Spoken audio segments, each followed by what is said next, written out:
우리가 지난 시간까지 봤던 내용들을 좀 기억해 볼게요. 바울은요, 늘 형통하고 잘 나가는 인생이 아니었어요. 바울은요, 복음을 전하려고 하는데 우리 지난 시간에 봤던 부분이 뭐였냐면 성령이 말씀을 전하지 못하게 하시고 예수의 영이 그 비두니아 쪽으로 가지 못하게 하시는 일들을 봤어요. 하나님이 막으세요. 하나님이 일하겠다고 하는 사람을 하나님이 막으세요. 이게 뭐예요? 하나님은 다른 계획이 갖고 계셨다라는 거예요. 다른 뜻이 있다는 거예요. 다른 곳으로 가기를 원하셨던 거지요. 고민하고 기도하고 있는 이 바울에게 하나님이 환상으로 보여주시는 것이 마게도냐 사람이 딱 나오는데 그 마게도냐 사람이 하는 말이 와서 우리를 좀 도우라 하는 거예요. 아, 이거 하나님이 마게도냐 가서 복음 전하라고 하시는가 보다라고 생각을 하고 있고 같이 한 마음이 되어서 마게도냐 가기를 위하여서 힘씁니다. 지금의 유럽이죠. 그때 또 우리가 성경을 봤지만 6절과 10절에는 어떤 기록이 나오냐면 처음에는 그들이 가지 못해요. 그들이 좌절하고 그들이 실패해요. 그런데 10절에는요. 우리가 이제 마게도냐 가기를 같이 기도하고 노력하고 열심을 내는 장면들이 보여요. 뭔가가 추가된 거예요. 그들이 아니라 우리가 된 거예요. 이 사도행전을 기록한 누가가 이 안에 합류하게 됐다라는 의미입니다. 여러분 놀라운 이야기죠. 의사 누가. 사탄의 가시 가운데 고통받고 있는 이 바울을 도와줄 수 있는 누가. 연약한 몸 가운데 늘 아픔으로 골골대는 이 디모데를 도와줄 수 있는 의사 누가. 이렇게 해서 선교팀이 딱 세워진 거예요. 이 선교팀은요, 하나님이 이제 이끌어 가실 것이고 하나님이 돌보실 것입니다. 그래서 저들이 이제 여정을 시작하는 장면이 오늘 나온다라는 거예요. 여러분 여기부터가 이제 하나님의 은혜로 가득 차 있는 것들을 우리가 보게 될 거예요. 말씀을 읽고 계속 좀 나눠볼까요? 우리 11절 말씀 먼저 읽어봅시다. 본문 11절 읽어보죠. 시작. 우리가 드로아에서 배로 떠나 사모드라게로 직행하여 이튿날 네아폴리로 가고. 아멘. 드로아에서 배로 떠나서 사모드라게로 직행하여 이튿날에 네아폴리 갔다라는 얘기예요. 무슨 말인지 이해가 가시죠? 사모드라게가 어디냐면 섬이에요. 섬. 사모라는 말 자체가 헬라어로 보면 높다라는 거예요. 여기가 굉장히 높은 산이 있어요. 드로아에서 네아폴리라는 지역까지 갈 건데 중간에 있는 섬이 사모드라게 섬이에요. 그래서 여기까지 어떻게 했다라고요? 직행했대요. 직행. 한 번에 갔다라는 거예요. 원래 이쪽 항로가 이 당시에는 가지 않던 항로라고 합니다. 가지 않던 뱃길이에요. 그런데 놀랍게 이 뱃길로 갑자기 지나가게 된 거예요. 사모드라게는 1524m의 섬입니다. 꽤 높은 섬이에요. 근데 이 섬 가운데에 그 당시 그 문학 어떤 얘기가 있냐면 포세이돈 신이 거기 앉아가지고 이 지역들을 이렇게 관할하고 봤다라는 이야기가 있어요. 그러니까 이 사모드라게라는 섬 자체가 이 포세이돈 섬이라고도 이렇게 별칭으로 불릴 만큼 크고 웅장하고 높고 위험한 산이었어요. 이쪽 지나가지 않는데 갑자기 본문에서 드로아에서 네아폴리를 향하는데 갑자기 사모드라게로 직행해요. 돌아가야 되는데 직행하게 됩니다. 직선 거리로 190km 정도 돼요. 꽤 멀죠. 꽤 멀어요. 100km로 달려갔을 때도 2시간이나 걸려요. 어마어마한 거리예요. 이 거리를 성경에서는 얼마 만에 갔다라고 네아폴리까지 기록하냐면 이튿날 네아폴리로 갔다라는 거예요. 하루 걸린 거예요. 첫날 출발해서 이튿날 하루 만에 이 네아폴리에 이른 거죠. 그런데 이 거리가 여기 이제 드로아에서 네아폴리를 통해서 이제 빌립보로 넘어가는 이 거리가 얼마나 되냐면 생각보다 배편이 멀어요. 사도행전 20장 6절을 읽어보면 이렇게 기록을 합니다. 같이 한번 읽어볼까요? 시작. 우리는 무교절 후에 빌립보에서 배로 떠나 닷새만에 드로아에 있는 그들에게 가서 이레를 머무니라. 아멘. 지금 빌립보에서 이렇게 지나와서 똑같이 배를 타고 드로아까지 왔다는 역순으로 오는 이야기를 하고 있는 거예요. 처음에 갈 때는 요렇게 갔는데 그 전에는 돌아온 이야기를 하는데 그때 걸린 시간이 며칠이래요? 닷새예요, 닷새. 백길인데 처음에 갈 때는 직행하여서 하루 만에 이틀 만에 도착을 했는데 두 번째는 돌아온 것 같지요. 돌아와서 닷새가 걸립니다. 여러분, 갈 때 빨리 간 거예요? 늦게 간 거예요? 빨리 간 거예요. 엄청 빨리 간 겁니다. 5일 걸릴 일을요 하루 만에 갔다라고 생각하면 어마어마한 일이에요. 이게 뭐냐? 하나님의 은혜예요. 하나님이 이끄시고 하나님이 역사하시는 자들의 길들이 열려지고 있음을 성경을 통해서 보는 거죠. 여러분, 놀라운 일들은 여기서만 있는 게 아닙니다. 그들이 도착한 곳이 네아폴리라고 기록을 하거든요. 우리 11절 말씀 끝에 보면 네아폴리가 무슨 뜻이냐면 네압이 뉴예요. 뉴. 영어로 말하면 뉴. 새롭다라는 뜻이에요. 볼리는 뭐냐면 영어로 헬라어로 말하면 폴리스인데 그게 도시라는 뜻이에요. 그러면 새롭다, 도시 합치면 뭐가 될까요? 신도시인 거예요. 신도시. 네아폴리는 어떤 도시냐? 신도시예요. 로마가 새롭게 만들고 새롭게 조성한 신도시 중에 하나가 네아폴리입니다. 그런데 이 네아폴리 로마가 도시를 만들 때는 꼭 뭐가 필요하냐면 로마가 했던 것 중에 하나입니다. 도로를 잘 깔아요. 모든 길은 로마로 통한다라는 말 혹시 들어보셨어요? 로마로 모든 길이 통하게 되어 있어야 로마는 뭘 할 수 있냐면 전쟁이 나면 부대를 바로 파견합니다. 길이 잘 돼 있으니까 엄청나게 빠른 속도로 부대를 진격시킬 수가 있는 거예요. 로마의 도로가요 지금도 남아있는 도로들이 있어요. 얼마나 튼튼하게 만들었냐면 깊이 파요. 땅을 그냥 까는 게 아닙니다. 깊이 파서 2m 정도를 팝니다. 그래서 큰 돌을 놓고 작은 돌을 놓고 해서 평평하게 깔아요. 얼마나 튼튼한지 몰라요. 지금도 그 도로가 남아있을 정도면 어마어마한 거죠. 그런데 그 도로가 이 네아폴리 같은 신도시를 만들 때 꼭 필요하다라는 거예요.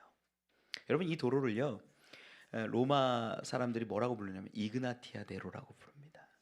이 도로를 통하여서 군대가 가고 이 도로를 통하여서 로마의 공권력이 나아가고 또 이 식민지나 이런 데에서 있었던 물품들 이런 것들을 로마로 공수하는 일들을 하는 거예요. 그런데 네아폴리에 딱 도착하고 빌립보로 향하는 동안 이 길을 이용했을까요? 안 했을까요? 이용하는 거죠. 과거에 유대에서 걸었던 길과는 다릅니다. 오솔길 걷고요. 그냥 길 걷는데 이제 유럽 마게도냐로 딱 넘어왔을 때의 길들은요. 대로가 펼쳐지는 거예요. 여러분, 이게 육지의 길, 하나님이 예비하신 다른 은혜라는 거예요. 여러분, 갑자기 하나님이 이제 이끄시니까 바닷길을 열어서 빨리 가게 하시고요. 육지의 길을 여셔서 속히 가게 하시는 거예요. 전에 돌아올 때 닷새 걸리는 일을요 하루 만에 일어나게 하시고 놀랍게 역사하는 것들을 우리는 발견하는 거예요. 이게 하나님의 계획 가운데 들어간 사람들의 모습입니다. 하나님의 계획을 알지 못했을 때는 바울이 어떻게 합니까? 야, 우리가 여기서 복음 전하자, 말씀 전하자 그러는데 하나님이 성령께서 말씀을 못 전하게 하시고 비두니아로 가고자 하는데 예수의 영이 허락하시지 않는 모습들이 날마다 있어서 좌절하고 실패하고 문제가 있다라고 생각했는데 하나님의 계획 안에 딱 탑승하니까 그때부터는요 바닷길이 열리고 육지의 길이 열리고 사람을 맞춰주시고 만나게 하시고 모든 일들이 형통하게 되더라라는 거예요. 여러분, 이걸 우리가 기억해야 돼요. 하나님은요 당신의 계획 안에 거하는 사람을 형통케 하십니다. 여러분, 우리가 성경 창세기 가운데 알고 있지만 요셉이라는 사람이 형들의 미움을 받아가지고 저 멀리 애굽까지 팔립니다. 여기에서 살지 못하고 가족과 함께 지내지 못하고 종이 되어서 노예로 팔려서 애굽에 가게 돼요. 여러분, 그런데 이스라엘과 야곱이에요. 야곱과 그 자녀들 12 아들들과 이 식솔들을 하나님이 온전히 회복하기 위해서 가장 먼저 보낸 게 누구냐면 요셉이라는 거예요. 요셉이 그곳에 뭐로 가냐? 종으로 가요. 노예로 가요. 그리고 그곳에서요 노예 생활을 하다가 감옥에 가요. 가장 낮은 곳에 불편한 곳에 어려운 곳으로 빠져들어요. 그런데 그때마다 성경은 창세기 39장에 기록하지만 형통하다 말합니다. 아니, 노예가 되었는데 왜 형통하고, 감옥에 갔는데 어떻게 형통하다라고 말합니까? 하나님은요, 그게 마치 바울이 사모드라게로 직행해서 한 방에 그 자리에 가는 것이라고 말씀하시는 거예요. 뭐냐? 요셉은요, 노예가 되고 감옥에 갔기 때문에 그곳에서 바로 총리가 되는 기적을 경험하는 거예요. 여러분, 이게 하나님이 형통케 하시는 자들의 특징입니다. 내 생각은 막혀요. 내 계획은 무너져요. 하나님이 어떻게든 막으세요. 그런데 하나님의 계획 안에 우리가 딱 들어가면 하나님이 이끌어 가시는데 바닷길이 열리고 육지의 길이 열리고 사람을 만나게 하시는 일들이 이루어지는 거예요. 여러분, 만약에 요셉이요, 내가 우리 가족들을 좀 먹여 살려야겠어, 내가 소년 가장이 되어서 애국 가서 열심히 성공할 거야, 애국 갔다고 쳐보십시오.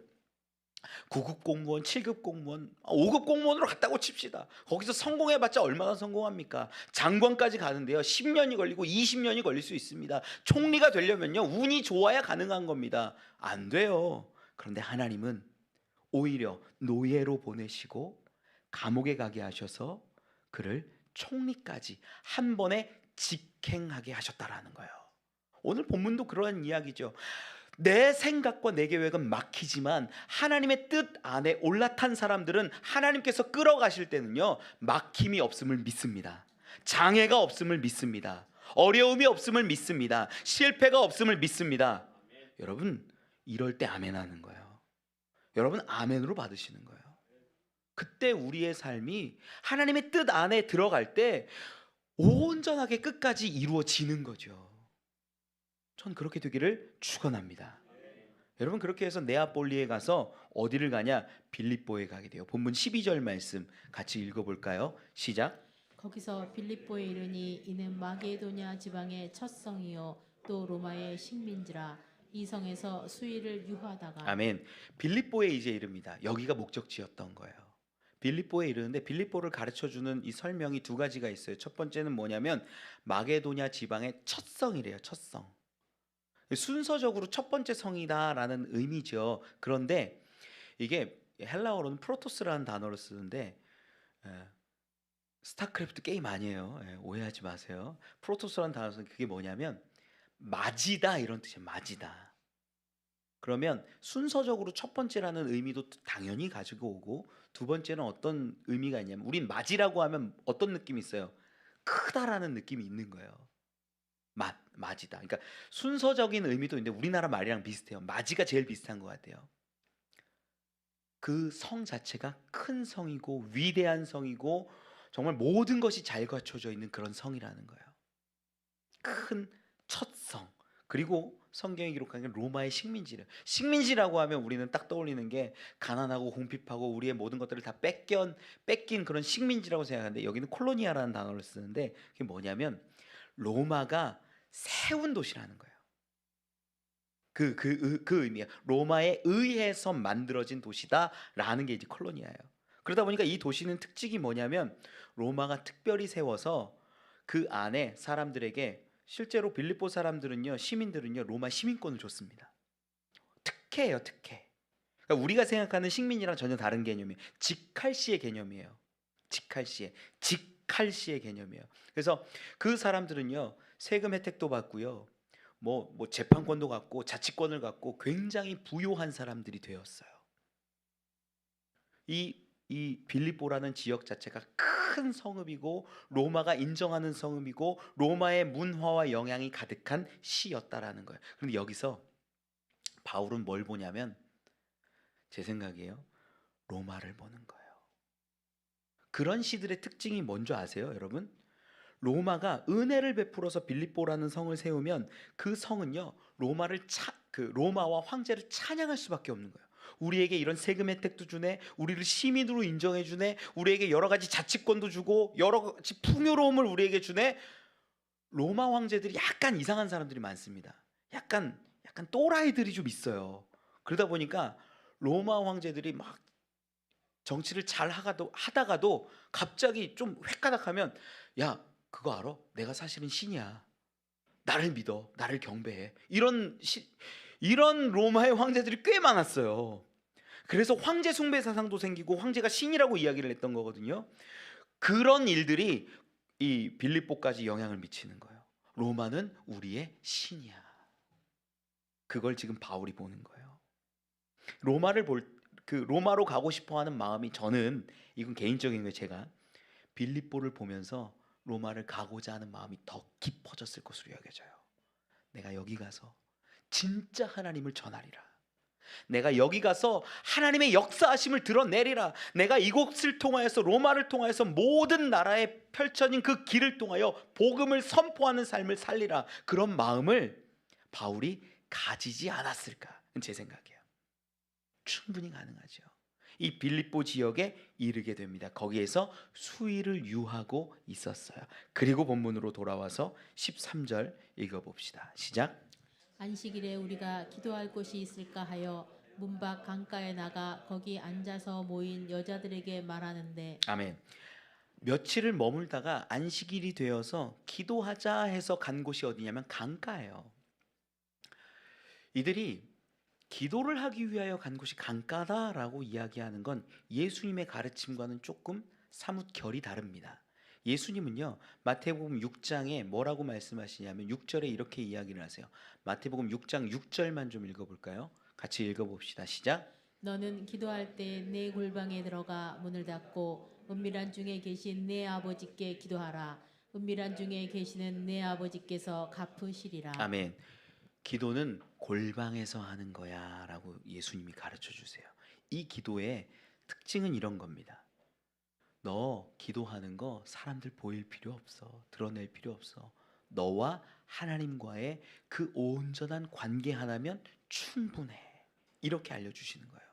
사실 마태복음 6장 5절에는요, 야 외식하는 자들의 기도를 봐라. 그들은 거리에서, 큰 어귀에서, 사람들 보이는 자리에서 그렇게 기도하지 않냐? 그들은 이미 상 받은 거야. 아니야, 너희는 그렇게 기도하지 말고 어디서 기도해? 골방에 가서 기도해라. 이걸 알려주시는 거예요. 그런데 오늘 본문으로 돌아와서 보면 이 바울과 실라와 디모데와 누가, 이 선교팀은 어디서 기도해요? 강가에 가서 기도하는 거예요. 왜 그럴까? 하나님과의 관계면 충분할 것 같은데. 여러분, 전 여러분들이 기도하는 분들이라고 믿습니다. 때로는 집에서 머리맡에 잠자기 전에 기도하고 아침에 일어나서 기도하고 내 삶을 묵상하며 기도하고 하나님과의 나의 관계에 집중하면서 골방의 기도를 하는 분이라고 저는 믿어요. 그런데 본문에 나오는 강가의 기도는 좀 다른 기도예요. 이 기도는 어떤 거냐면 지금 수일을 머물다가 안식일이 되어서 강가에 온 거거든요. 이 강가의 기도는 사명자가 하는 기도예요. 사명을 품고 하는 기도예요. 하나님이 우리를 마게도냐로 부르셨는데 여기에서 우리는 무엇을 해야 할까?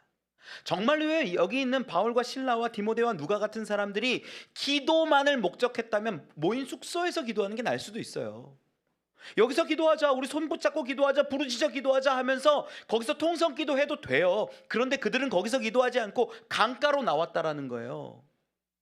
강가라는 건 특징이 있는데 이스라엘 사람들에게는 예전에 바벨론 포로기가 있었어요. 포로기. 바벨론 포로기 때 모든 걸 잃고 끌려와서 저쪽 예루살렘에 있는 성전은 다 무너져 버렸고 속상하고 힘든데 아무런 희망이 없이 살아가는 그들에게 그들이 하나님을 바라볼 수 있는 장소가 어디냐면 강가에 와서 눈물 지으며 노래하는 거예요. 그래서 시편에 그런 기록들이 많아요. 강가에서 노래하고, 강가에서. 그 자리가 강가였어요. 아무것도 없는 황량한 지역 가운데 하나님을 바라보고자 하는 사람들이 모이는 곳. 그래서 오늘 본문 가운데 자색 옷감 장사 루디아가 이 강가에서 만나는 거예요. 그녀도 하나님을 예배하고 싶은데 안식일이 되었는데 하나님을 만나고 하나님을 경외할 수 있는 자리가 어딜까 고민하고 갔던 곳이 어디예요? 강가라는 거예요. 여러분, 전 여러분들께 말씀드립니다. 여러분 자리에서, 가정에서 홀로 새벽에 밤늦게 언제든 하나님과의 관계에 집중하면서 기도하십시오. 그런데 어떤 소망을 가지고 사명을 가지고 하나님 나라를 바라본다면 여러분 함께 모여 기도하는 것이 필요하다라는 거예요. 그게 강가의 기도예요. 우리 교회에서 이번에 새로 세운 게 금요 심야 기도회입니다. 여러분, 금요 심야 기도회 할 때요, 기도 제목을 하나 놓고 같이 기도하는 거예요. 하나님 나라를 위해서 기도하고, 나라와 민족을 위해서 기도하고, 우리 교회 안에 있는 아픈 사람들을 위해서 기도하고, 다음 세대를 위해서 기도하고, 여러 가지 기도 제목들로 우리가 한 마음 한 뜻으로 기도해요. 그게 사명을 붙잡고 하는 부르짖음의 기도예요. 여러분들 그 자리에 오셔야 돼요. 아, 나는 나 혼자만 그냥 혼자 하나님께 기도할래요. 골방에 기도할게요. 예, 그래도 문제되진 않아요. 그런데 성숙한 그리스도인이 되어가고 하나님이 기뻐하시는 참 그리스도인이 되고자 하신다면 사명을 함께 붙들고 나아가는 모습이 분명히 필요하다라는 거예요. 그게 강가의 기도예요. 정말 감사한 게 지난 금요일에 우리 고등학생도 오더라고요. 제가 마음속에 너무 고맙고 기뻤어요. 아, 우리 교회 소망 있다. 함께 기도하는 그 입술 가운데 하나님이 역사하시고 응답하시고 돌보실 줄 믿습니다. 여러분, 같이 오셔서 기도하는 자리 필요한 거예요. 그래서 새벽에 내가 기도해야겠다. 골방 기도하세요. 그런데 정말 사명 감당해야겠다, 소망 있다 하시는 분들은 오는 거예요. 금요일날, 수요일날 기도의 자리 소망하고 같이 나아오는 거예요. 그때 오늘 본문 가운데서도 얘기하지만 그 선교팀은 누굴 만나요? 자색옷감 장사 루디아를 만나는 거예요. 하나님의 은혜는 길뿐만 아니라 바닷길, 육지길뿐만 아니라 하나님의 은혜는 사람을 만나게 하심으로도 역사하시더라. 루디아는요, 루디아 부분 좀 읽고 볼까요? 14절 말씀 같이 읽고 은혜를 계속 나눠봅시다. 14절 시작. 두아드라시에 있는 자색옷감 장사로서 하나님을 섬기는 루디아라 하는 여자가 말을 듣고 있을 때 주께서 그 마음을 열어 바울의 말을 따르게 하신지라. 아멘. 두아디라시에 있는 이 루디아예요. 원래 두아디라는 아시아 쪽 사람입니다. 바울이 이제 마게도냐 건너오기 전에 있었던 그 아시아 지역에 있었던 사람인데 지금 빌립보에 와 있어요. 왜 왔을까요? 맞아요. 사업차 온 거예요. 이게 장사, 무슨 장사냐면 자색옷감 장사인데, 자색옷감 장사라는 건 그 당시에는 자색이 이런 보라색입니다. 보라색, 빨간색 이런 건데 이 옷감은요 굉장히 고가예요. 아무나 입는 게 아니에요. 누가 입냐? 귀족, 왕, 이런 사람들이 입을 수 있는 고가의 명품들, 지금으로 따지면 명품들이라고 생각하시면 돼요. 뭐 루이비통, 페레가모 뭐 이런 거 있잖아요. 전 뭐 없지만 그런 것들을 매매하고 장사하는 사람이 누구냐? 루디아예요. 가난할까요? 부자일까요? 부자예요. 왜 그러냐? 이 빌립보 지역에도 자기 집이 있어서 여기에서 이제 바울과 같이 함께 하는 사람들을 강권해서 여기 머물라 이렇게 말씀하시는 거 15절에 나오거든요. 그러니까 이 루디아라는 사람 자체가 부자예요. 두아디라 시에도 자기 집이 있고 자기 거처가 있고 장사도 하고, 그런데 여기에서도 사는 거죠. 그러니 얼마나 부자예요. 뭐 진짜 부자들 그렇잖아요. 뭐 뉴욕에서 점심 먹고 뭐 도쿄 가서 아침 먹고 점심에 서울 와서 있고 뭐 그런 얘기 하잖아요. 그렇게 사는 사람이 그 당시로서는 어마어마한 부자예요. 이 여인이요, 하나님의 은혜인 것이 바울 일행이 이 마게도냐 지역을 계속 선교를 하면서 내려가고 올라오고 막 하는 여정을 펼치거든요. 우리 계속 보게 될 텐데 그 여정 가운데 물질적으로 계속 후원하는 교회가 돼요. 빌립보 교회. 이 여인의 집이 빌립보 교회이기도 해요. 우리가 모르는 건데 그때는 가정교회거든요. 아직 교회가 세워지기 전에 가정에서 다 모였어요. 이 여인의 집이 교회가 되고 이 여인의 집이 선교지가 되고 이 여인이 선교하는 일들을 감당하게 된 겁니다. 이게 하나님의 은혜죠. 자, 아까부터 보면 바닷길 여셨죠, 육지길 여셨죠, 사람 만나게 하셨죠. 이 여인이요, 이제는 바울을 후원해서 기도하고 물질을, 재정을 보내줌으로 이제는 선교 팀이 되는 거예요. 놀랍지 않습니까? 지금 바울이요, 그 전에 누가가 합류하기 전에는 아시아에서 복음을 전하고 싶은데 안 되고 예수의 영이 가로막으시는데 갑자기 거기서 의사 누가를 붙여주시고 그 육신들을 돌보게 하셨는데, 마게도냐로 건너오니까 첫 번째 만난 사람이 누구예요? 동네에서 가장 부자인 거예요. 잘 나가는 사람인 거예요. 고위층도 많이 알고 있는 거예요. 이 사람을 붙여주셔서 물질적인 걱정이 없도록 후원하고 돌보고 기도하는 놀라운 일들을 이루어 가십니다. 이게 하나님의 은혜입니다. 전 여러분 축복합니다.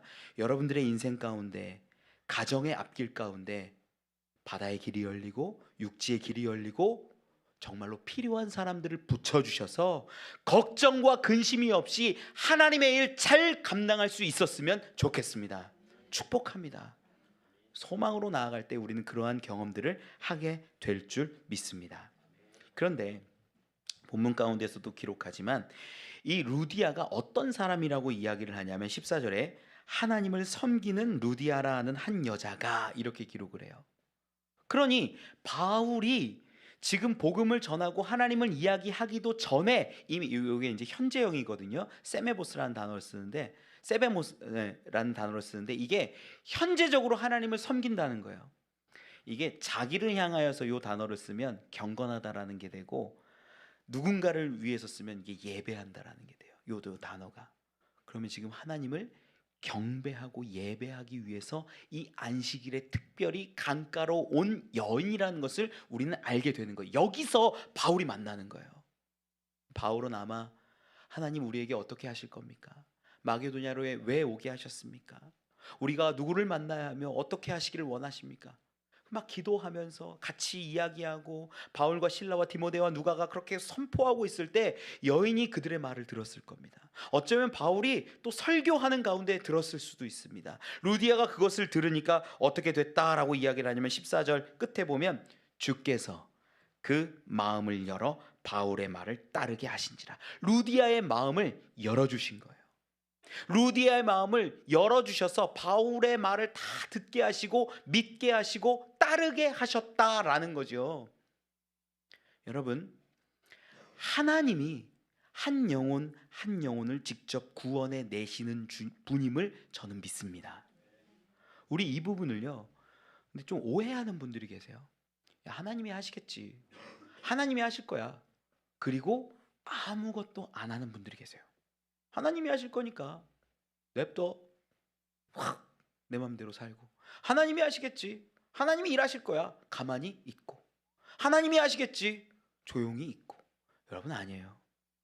지금까지 이 루디아와 바울 일행을 만나게 하신 것까지를 보면 바울도 하나님이 이끄셨다라는 걸 우리가 알잖아요. 길들을 여시고 이곳까지 오게 하신 것을 우리가 보잖아요.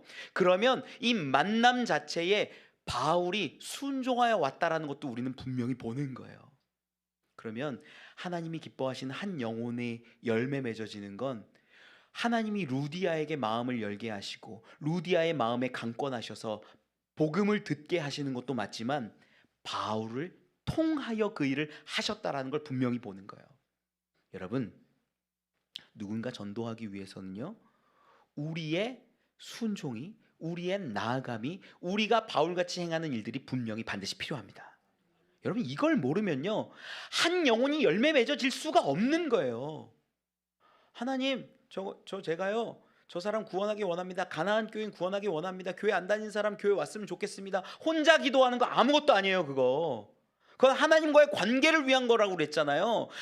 정말로 부르짖어 기도하려면 강가에 나와 기도하고 교회에 나와 기도하고 기도회의 자리에 나와 기도하듯 함께 한 영혼을 위하여서 부르짖을 수 있는 모습들이 있어야죠. 그때 하나님이 일을 하시는 거예요. 나 혼자 한다고 되는 게 아니에요. 그렇게 바울을 이끌어 가셔서 바울의 그 어떤 삶의 궤적과 루디아의 궤적을 딱 만나게 하시는 게 하나님의 은혜라는 거예요. 그렇게 해서 마음이 열리니까 루디아가 따르는 거예요. 이 14절 끝에 따르게 하신지라라고 이렇게 기록을 하는데 이게 세케인이라는 단어를 쓰는데 뭐냐면 청종하다요. 순종하는 거예요. 순종. 바울의 말을 듣고 순종하는 거예요. 그래서 15절 가운데 어떤 일이 있냐? 첫 번째 기록하는 게 그와 그 집이 다 세례를 받고, 세례 받는 거예요. 순종함으로 받는 겁니다. 믿음으로 받지만 순종하여 받는 거예요. 우리 교회 가운데도 세례 받지 못한 분들 있다면 여러분 세례 신청하십시오. 받아서 우리 같이 하나님의 나라를 이루어 갔으면 좋겠어요. 그러면서 이 루디아가 하는 말이 15절 끝에 얘기하는데 15절 쭉 같이 한번 읽어봅시다. 다시 시작. 그와 그 집이 다 세례를 받고 우리에게 청하여 이르되 만일 나를 주 믿는 자로 알거든 내 집에 들어와 유하라 하고 강권하여 머물게 하니라. 아멘. 명품 장사를 오래 해서 그런가 이게 이렇게 주도권을 갖고 있는 것 같아요. 표현이 강권하여 내 집에 머물라 이렇게 말하는 거예요. 그러니까 강남도 좀 있고 뭔가 이게 주장도 할 수 있고 실력도 있었던 그런 여인처럼 보여요. 근데 루디아가 하는 말이 우리 집에 강권해서 머물라라고 말을 하는데 앞에 전제가 뭐냐면 나를 주 믿는 자로 알거든 이거예요. 이거 내 친절로 하는 거 아니야. 이거 내가 돈 있어서 하는 거 아니야. 이거 내가 여유 있으니까 하는 거 아니야. 나를 주 믿는 자로 알거든. 이렇게 말하는 거예요. 여러분, 섬기는 거요. 뭐 목사님에게, 교회에게, 뭐 깨알 놀이터에, 또 우리 교회의 어려운 가정에 이렇게 흘려보내고 하는 많은 것들이 있거든요. 섬기는 거요. 있어서 하는 거 아니에요. 여러분들이 친절해서 하는 것도 아니에요. 주를 믿기 때문에 하는 겁니다. 그거 아니고서는 설명이 안 돼요. 주를 믿기 때문에 내가 헌신할 수 있고 주를 믿기 때문에 내가 내어놓을 수 있고 내 것들을 포기할 수 있는 삶이 되는 거지요. 전 여러분께 여쭙니다. 주를 믿으십니까? 진짜 주를 믿으십니까? 그러면 그 믿음을 행동으로 보여주시길 바랍니다. 야고보서 2장 26절을 같이 한번 읽어보죠. 야고보서 2장 26절 읽어봅시다. 시작. 영혼 없는 몸이 죽은 것 같이 행함이 없는 믿음은 죽은 것이니라. 아멘. 영혼 없는 몸이 어떻게 된대요? 죽었대요. 행함을 여기서 영혼에 비유하는 거예요. 행함을 영혼에. 본문 말씀을 26절 말씀을 보면 믿음 있다라고 생각해서 나는 천국 갈 거야라고 여기는 사람들이 엄청 많아요. 그게 우리나라 한국교회예요. 수백만이에요. 500만, 600만, 옛날에는 뭐 1000만까지도 얘기를 했었죠. 엄청 많아요. 나 믿음 있어. 교회 다녀. 신앙 있어. 나 그리스도인이야. 말하는 사람 많아요. 그런데 행함이 없으면 그 믿음이 뭐한 거래요? 죽은 거래요. 여러분 행함이 뭘까요? 교회 오는 거요? 죄송한데 그거 아니에요. 헌금 내는 거요? 그거 아니에요. 그거 행함 아니에요. 헌금 내고 교회 오는 걸로 행함이라고 생각하시면 정말 크나큰 오해예요. 진짜 행함이 뭐냐면요. 내가 예수를 믿기 때문에 행하는 모든 거예요. 내가 예수 때문에 내 욕심 끊어내고 내 마음 절제하고 내 생각이 아니라 하나님의 뜻을 따라 살아가는 모든 모습이 행함이에요. 단순히 돈 얼마 내고 교회 왔으니까 난 구원받았지. 아니요. 그 믿음을 죽은 믿음이라고 얘기하시는 거예요. 그리스도인이 가는 곳에는요, 저 사람은 다르다라는 말들이 나와야 되는 거예요. 여러분, 우리가요, 신앙생활 5년하고 10년하고 30년 했는데, 우리 가족들이, 내 자녀들이, 내 배우자가 정말 하나님에 대해서 예수 그리스도에 대해서 모르잖아요. 내 삶이 잘못된 걸 인정하고 부끄러워하고 회개할 줄 알아야 돼요. 이거 문제 있는 거예요. 괜찮은 거 아니에요. 그런데 교회에 왔으니까 헌금했으니까 난 구원받겠지? 죄송한데 아니에요. 그게 아니라 진짜 신앙, 진짜 행함은 내가 주님 때문에 내 생각, 내 마음 내려놓고 하나님의 원하시는 것을 따라서 살아가는 모습, 그게 행함이에요. 그게 행함. 그러니 여러분 루디아 볼 때도 오해하지 마세요. 물질 있으니까 섬겼지, 돈이 많으니까 저렇게 할 수 있었지. 아니요. 주를 믿기 때문에, 믿음이 있었기 때문에 행함이 있었던 거예요. 여러분, 우리 마태복음 7장 한 번만 봅시다. 마태복음 7장 16절로 20절. 우리에게 정말 원하시는 것인지 뭔지를 좀 봤으면 좋겠어요. 마태복음 7장 16절로 20절 읽어볼까요? 시작. 그들의 열매로 그들을 알지니 가시나무에서 포도를 또는 엉겅퀴에서 무화과를 따겠느냐. 이와 같이 좋은 나무마다 아름다운 열매를 맺고 못된 나무가 나쁜 열매를 맺나니 좋은 나무가 나쁜 열매를 맺을 수 없고 못된 나무가 아름다운 열매를 맺을 수 없느니라. 아름다운 열매를 맺지 아니하는 나무마다 찍혀 불에 던져지니라. 이러므로 그들의 열매로 그들을 알리라. 아멘. 그들의 열매로 그들을 안다는 거예요. 하나님이 정말 기뻐하시는 건 뭐냐면 열매 맺는 건데 열매가 목적이 아니에요. 목적은 그 나무예요. 그 나무를 기뻐하시고 그 나무를 사랑하시는 거예요. 그런데 그 나무가 진짜 내 나무인지 좋은 나무인지 그들이 내 거인지 알려면 뭘 봐야 된다? 열매를 봐야 된다는 얘기를 하는 거예요. 여러분 한번 고민해 보세요. 내가 하나님이 기뻐하신 열매를 맺고 있는지, 하나님이 기뻐하시는 그 일들을 행하고 있는지, 내 믿음이 온전한지 한번 돌아보는 자리가 되었으면 좋겠습니다. 하나님, 내가 하나님이 기뻐하시는 열매를 마음껏 맺어 하나님이 기뻐하시는 그 나무로, 존재로, 모습으로 살아가게 하여 주시옵소서. 그렇게 선포하는 우리가 되어야 한다라는 거예요. 말씀을 좀 맺겠습니다. 여러분, 여러분의 삶을요, 인생을요, 바울에게 이렇게 딱 한번 이렇게 대입해서 보세요. 내가 지금 어디쯤 있는지. 내 인생이, 내 삶이 마치 비두니아 앞에서 못 가서 실패하고 좌절하는 그 마음 가운데 어려운 마음에 처해 있는지, 아니면 하나님의 계획하심에 올라타서 바닷길이 열리고 육지의 길이 열리며 사람을 붙여주셔서 형통한 삶을 살고 있는지 한번 돌아보세요. 그리고 내 마음대로 내 뜻대로 안 되겠다라고 생각이 들면 하나님의 뜻을 분명히 붙잡고 형통한 인생이 되시길 원합니다. 우리에게 주신 사명이 있어요. 가정을 위한 계획들, 사업장을 위한 계획들, 여러 가지 일들이 있는데 그 자리에서 하나님, 내 사명 붙들고 강가에서 함께 모여 기도할 수 있기를 원합니다. 나 홀로 하나님과 관계에만 집중하는 것이 아니라 하나님이 기뻐하시는 열매를 맺기 위하여 강가에서 모여서 기도하고 부르짖고 하나가 된 공동체가 되기를 원합니다. 그렇게 기도해 보세요. 하나님은요, 예비하신 사람들을 붙여주시고 놀라운 일들로 함께 하실 것을 저는 믿어요. 여러분, 이 바울은요, 그렇게 나아갈 때 그 선교의 여정이 실패 없이 끝까지 이루어져 감을 우리는 보게 됩니다.